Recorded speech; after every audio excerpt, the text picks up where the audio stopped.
गुणुपुर railway station परिसर शौचालय ताला पड़ी यात्री असंतोष प्रकाश। रायगढ़ जिला गुणुपुर रेलवे स्टेशन परिसर में एक शौचालय रही सेठारे सदा सर्वदा ताला पड़ी यात्री माने असंतोष प्रकाश कर आज बाहुड़ा यात्रा एवं सुनावेश देखापी स्वतंत्र ट्रेन लेट रही अनेक यात्री हैरान हरकत हो देखा मिलता से जेतोले टॉयलेट को जाउथले से समय ताला पड़ता। ए दृश्य हूँ 6:30 समय आजिर दृश्य। तेबे यात्री असंतोष प्रकाश करने स्टेशन मास्टर को पचारि ताला स्टेशन रे ताला रही जहाँ को जहाँ टॉयलेट को दरकार से ही निजे आसी ताला नहीं सेठारे जीवाई निर्देश रही से कही। जय जगन्नाथ समस्त नमस्कार।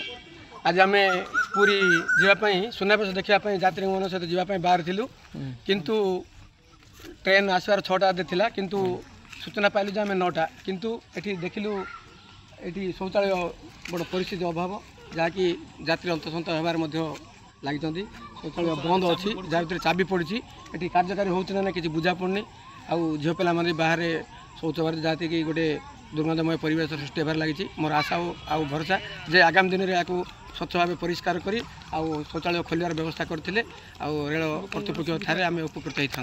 जय जगन्नाथ।